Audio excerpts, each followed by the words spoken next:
Apakah Anda seorang pengusaha ataupun pebisnis yang ingin membangun sistem reseller? Kalau misalkan sedang atau ingin, tonton video ini sampai beres karena ini penting banget.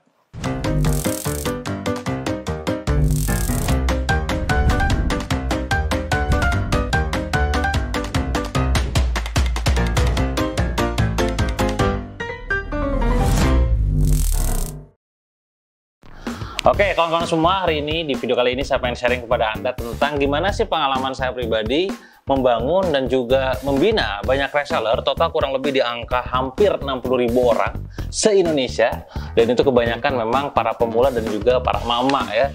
Nah, ini sangat menarik karena ternyata reseller ini bisa membantu kita dalam meningkatkan omset penjualan ya.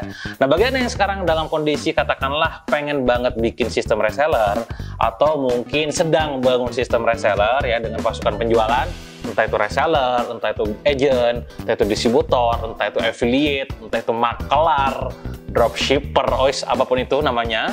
Ini penting banget buat kalian nih. Jadi saya pengen sharing kepada Anda apa saja yang saya lakukan pada saat saya membangun sebuah bisnis yang menggunakan sistem pasukan ya. Pasukan ini apapun yang namanya ya, sekali lagi ya, entah reseller, agent, makelar dan lain-lain ya. Jadi gini, kebanyakan orang di luar sana pada saat bangun sistem reseller, mereka langsung tiba-tiba bikin yang namanya open recruitment. Ya, pokoknya langsung tiba-tiba open reseller gitu kan, dibuka pendaftaran reseller, join dengan harga di angka 800.000 atau mungkin bahkan cuma di angka 200.000, mereka sudah bisa berjualan produknya katakanlah. Oh, dengan iming-iming macam-macam dan akhirnya orang daftar. Ya, kabar baiknya kalau misalkan itu produknya laris, dalam artian offernya itu rame gitu ya, maka orang bakal daftar rame tuh, sekaligus langsung 1.000 orang daftar reseller ya. Tapi biasanya nanti ujungnya bakal gak enak ya. Kenapa? Karena pas udah masuk ke grup, ke handphone gitu, masuk ke WA ataupun ke Telegram, terus tiba-tiba bingung, ini gimana diapain ini reseller ya? Karena belum persiapan yang matang ya. Itu kalau memang kondisinya adalah bagus. Tapi kondisi ketika misalkan direkrut, open recruitment, jebret, krik. Nah, ini kan kayak jangkrik gitu ya. Nah, ini kemungkinan besar karena persiapan juga sama-sama tidak bagus. Jadi intinya adalah semua yang terjadi pada bisnis Anda gitu, bagi Anda yang sekarang bangun sistem reseller, pada dasarnya adalah kurangnya persiapan. Dan nggak jauh dari yang namanya persiapan itu, nggak akan jauh dari yang namanya kurangnya ilmu pengetahuan. Nah, makanya kali ini saya pengen sharing pengalaman saya pribadi. Ya, konon katanya yang namanya pengalaman itu kan guru paling mahal ya. Selain karena memberikan pelajaran juga gak pernah ngasih PR ya. Nah, PR-nya tapi berharga, langsung bangkrut ya. Nah, supaya Anda gak bangkrut, supaya Anda bisa jalanin bisnis ini makin top gitu ya, makin scale up, makin bagus, monggo tonton aja ya. Jadi gini, kalau misalkan disimpulkan, setidaknya ada beberapa langkah yang perlu Anda perhatikan pada saat ingin bangun sistem pasukan ataupun reseller ya. Yang pertama, ini silakan catat baik-baik ya, karena ini penting banget. Yang pertama adalah pastikan bisnis model dan tiringnya sudah beres. Sekali lagi, bisnis model dan tiringnya. Apa itu namanya bisnis model? Gimana nanti Anda bisa membangun sistem pasukan ini? Ya, apakah pakai distributor atau pakai dropship ya, atau pakai reseller atau apa? Dan bagaimana penjualannya? Kalau misalkan Anda pakai sistem reseller, pasukan, pusat jualan atau tidak? Itu menjadi pertanyaan besar. Nanti produknya itu dikirim dari pusat atau dari resellernya atau dikirim dari stokis. Nah, itu menjadi pertanyaan besar. Termasuk juga nanti pada saat katakanlah reseller Anda sudah banyak gitu, katakanlah gitu ya, yang buka cabang di setiap kota itu yang mana? Ya, apakah mereka harus bayar khusus atau misalkan seperti apa? Ini kudu diberesin dari awal tentang bisnis model ya, termasuk juga tiringnya. Tiring itu apa sih Kang? Gak punya gini deh. Kan ada distributor levelingnya, ada agent, ada reseller. Nah, berarti namanya 3 tiring. Distributor, agent, reseller, 3 tiring. Nah, apakah Anda menggunakan sistem 3 tiring atau mungkin cuma 2? Distributor, reseller. Ada yang kayak begitu juga, Anda banyak di luar sana. Atau cuma 1 layer, bahkan 1 tiring, reseller gitu doang. Ya. Nah, ini kudu firm di awal. Ya, kenapa saya katakan demikian? Sering kali yang saya temukan para pengusaha itu pada saat membangun sistem bisnis model menggunakan sistem pasukan, tiringnya nggak clear. Awalnya reseller doang. Lama-kelamaan ternyata ada reseller yang jago banget jualannya, kuculuk, terus minta diskon tambahan ya. Sementara Anda pricing harganya tuh sudah habis diskonnya, tapi karena merasa kasihan sama pasukan yang juga dia jago banget jualannya, ya sudahlah sekasih tambahan 5%. Tiba-tiba si reseller naik jadi agent, ada agentnya ujung-ujungnya gitu kan. Terus si agent jago juga jualannya, tiring budgetnya udah habis ya, harga diskonnya. Akhirnya Anda mengorbankan profit Anda. Terus ada yang jadi distributor ya. Bahkan tidak sedikit juga yang di luar sana tuh saya menemukan orang-orang para pengusaha yang membangun sistem pasukan, tiringnya tuh sampai berlapis-lapis ya. Ada distributor, subdistributor ya, agent, sub-agent, reseller, sub-reseller, makelar. Ini gak akan beresnya ini tiring gitu. Maka sekali lagi buat Anda semua yang sekarang pengen bangun sistem pasukan atau sedang bangun pasukan, ayo coba lihat lagi sistem bisnis modelnya dan tiringnya seperti apa, ya. Termasuk juga dari cara rekrutmen, ya. Apakah mau cari dari distributor dulu, atau misalkan jadi reseller dulu, ini beda nanti. Kang, keuntungannya kalau misalkan distributor dulu gimana? Keuntungannya ada langsung dapat duit banyak, ya. Sekali jebret, sehari dalam seminggu kejual 50.000 pieces, misalkan. Iya, lu selling in, tahu selling in? Selling in itu ngejual ke distributor dulu. Gitu ya, Anda dapat duit dari distributor, tapi kan produk numpuk di distributor, men. Bisa dipahami, ya. Tapi ada juga dengan sistem katakanlah nyari reseller dulu, tapi jadinya jadi lama, receh-receh kan, nyari yang beli cuma 5 pieces doang, 10 pieces, tembus 50.000 pieces ya bakal lama. Tapi lebih fundamental, lebih berproses gitu. Nah, mana yang saya rekomendasikan? Sekali lagi, tidak ada yang benar, tidak ada yang salah dalam dua sistem ini. Mau rekrut distributor dulu, terus nyari agent, nyari reseller, monggo. Atau menjadi reseller dulu jadinya nih, monggo juga gitu ya. Nah, kalau saya pribadi, saya lebih baik sarankan Anda, termasuk saya pribadi, ngambil dari reseller dulu. Kenapa, Kang?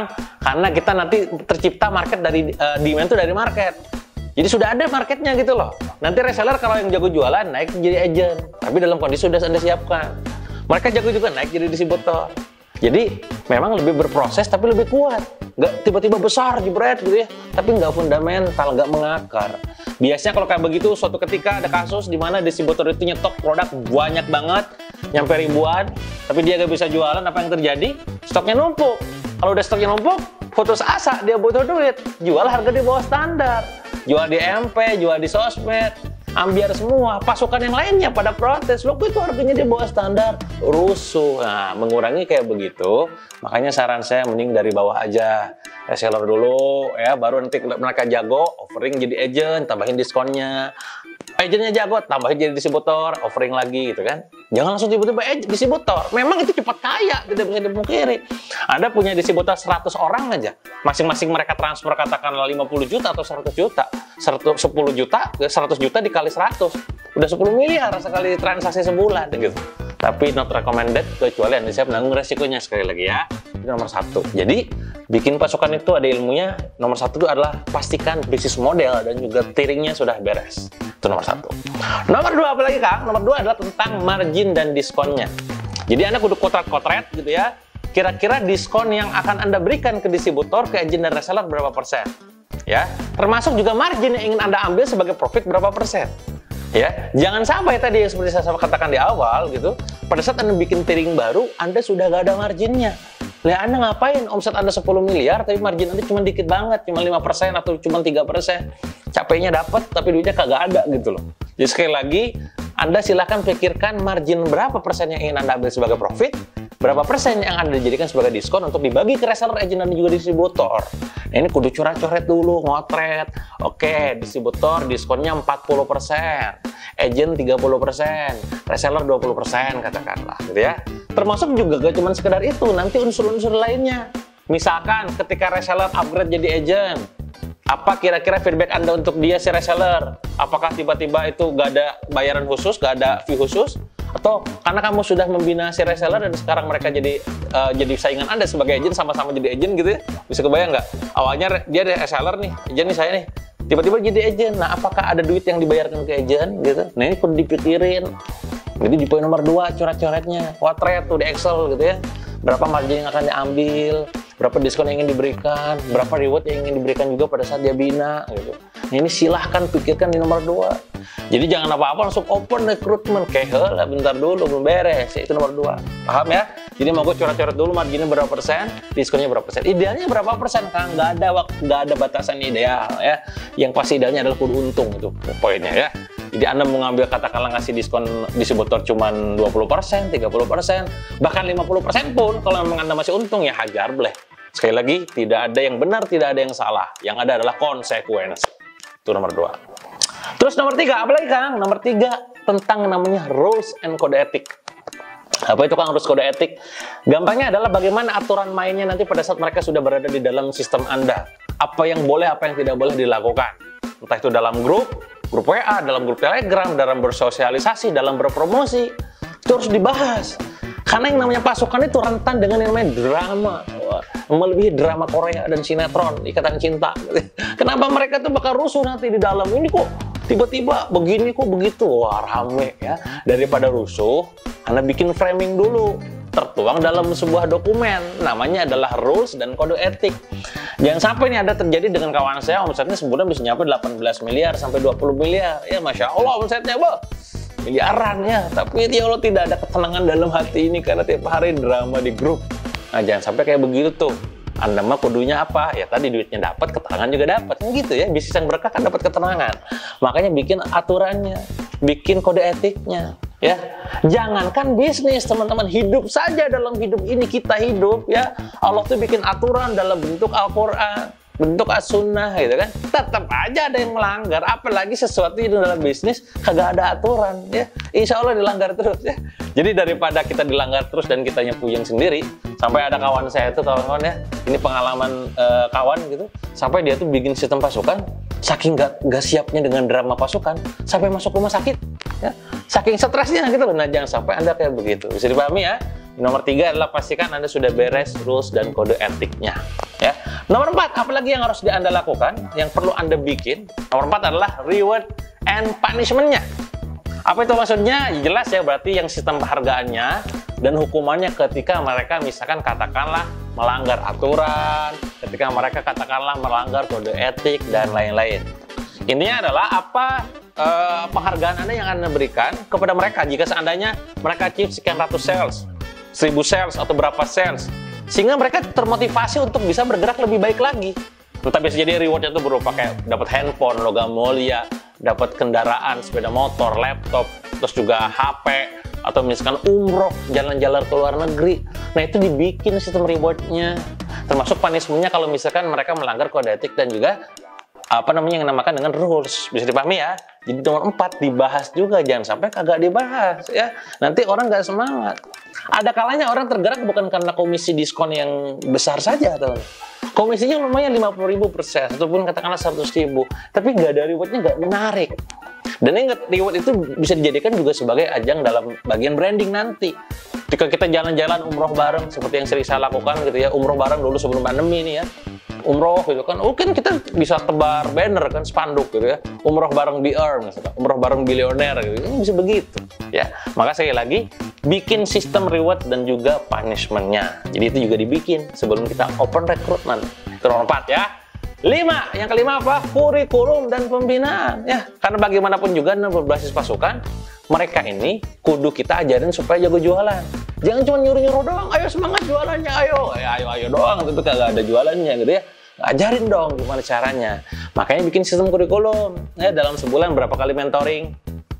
Dalam seminggu tuh apa saja yang dilakukan berupa mentoringnya, bimbingannya, apakah lewat grup WA atau misalkan lewat channel Telegram gitu ya, apakah lewat Zoom atau misalkan lewat pertemuan kopdar atau apa, atau lewat buku panduan ya.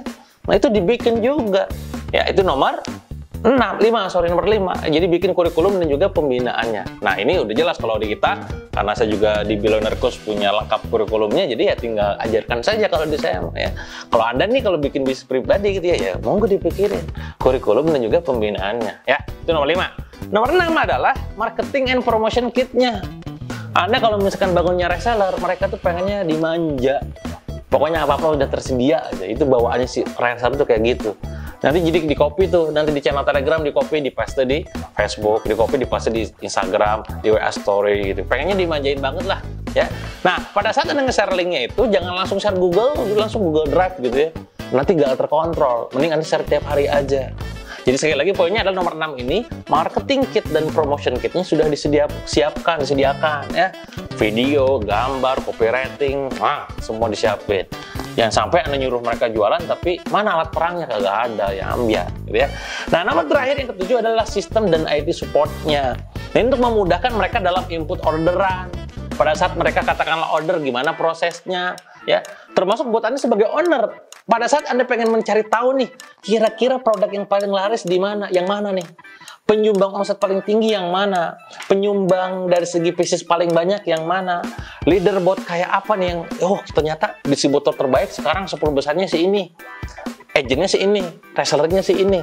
Ya, terus cara melihat agar nanti kita bisa tahu bahwa ternyata produk ini tinggal segini lagi gitu kan? Itu ada sistemnya, termasuk sistem reportnya, sistem report datanya dan segala macamnya itu kudu ada.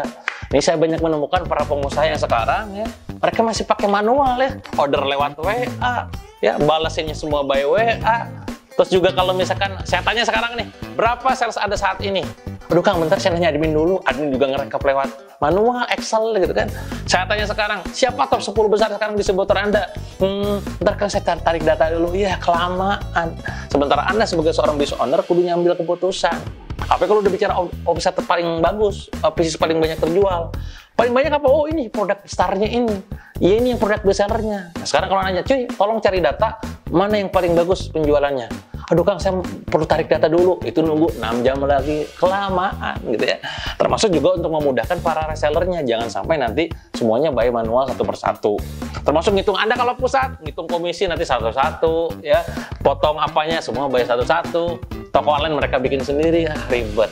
Makanya sekali lagi saran saya harus punya sistem IT dan supportnya, IT support yang memang bisa menunjang mereka semua dalam berjualan. Ya, nah ini kabar baik buat Anda semua, kawan-kawan yang sekarang nonton video ini. Kita baru aja bikin sebuah sistem yang itu dapat memudahkan para business owner dan pengusaha dalam bikin pasukan reseller. Ya, ini gak cuma sekedar memudahkan mereka dalam berjualan, tapi juga memudahkan Anda sebagai seorang business owner dan juga pengusaha dalam memantau semua pergerakan orderan dalam satu dashboard. Ya, namanya adalah Squids. Terus itu kalau misalkan Anda lihat di translatannya di bahasa Inggris, itu cumi-cumi kalau nggak salah ya. Nah, sesuai dengan filosofinya, jadi buat Anda yang sekarang pakai sistem pasukan, entah itu reseller, agent, distributor, atau apapun itu gitu ya namanya, makelar, affiliate, dan segala macam, monggo saran saya pakai aja Squids. Saya punya pengalaman cukup mengecewakan dulu pada saat saya awal-awal bangun sistem bisnis ya. Jadi saya waktu itu bayar orang ya, terus juga keluar angka ratusan juta. Ternyata pas hasilnya tidak sesuai dengan harapan. Ganti lagi orangnya, bayar lagi sekian ratus juta, tidak sesuai harapan lagi gitu kan. Bayar lagi, wah pokoknya beratus-ratus juta saya habis gara-gara ngurusin sistem. Kenapa? Karena sistem itu penting buat saya sebagai seorang business owner dan juga buat mereka para pasukan. Nah, Anda gak usah ngalamin kayak saya ya, ngeluarin duit ratusan juta gitu ya. Gak usah ngalamin bertahun-tahun ngulik-ngulik ngoding-ngoding gitu ya. Anda pun gak usah bayar programmer yang gajinya lumayan kalau programmer zaman sekarang ya. Jadi Anda cukup gunakan Squids saja untuk bisa memantau semua aktivitas di pasukan Anda ya. Kang, saya pengen nyoba, pengen kepo-kepo, di mana linknya? Nah, langsung aja cek nanti di kolom pin komen, nanti saya akan sisipkan di sana, termasuk juga di kolom deskripsi. Intinya adalah Squids ini akan sangat membantu Anda dalam bangun sistem penjualan menggunakan pasukan, entah itu reseller, agent, affiliate, dropship, dan lain-lain ya. Jadi itu adalah 7 hal yang perlu Anda perhatikan pada saat Anda ingin membangun sistem pasukan ataupun menggunakan sistem reseller ya. Perhatikan baik-baik step by stepnya 1, 2, 3, 4 sampai 7 dan pastikan ada di bisnis Anda. Kalau belum, monggo segera lengkapi gitu ya. Sekali lagi dan terakhir dari saya, saran saya supaya Anda menghemat banyak, pakai Squids ya. Ini jualan ini sistemnya ya. Jadi langsung aja klik linknya ada di komen nanti supaya bisa dipakai langsung dan dicoba. Dan nggak nyampe 1 juta kok harganya. Kecuali Anda punya treatment khusus, nanti bisa ngobrol sama tim kita ya. Itu aja mungkin untuk video kali ini, insya Allah bermanfaat buat teman-teman semua. Dan jangan lupa kalau Anda suka dengan video kita, like, comment, and subscribe. Dan pastinya sebarkan ke teman-teman yang lain, terutama yang punya pasukan juga supaya faedah buat mereka juga ya. Terima kasih, sampai jumpa di video yang lain.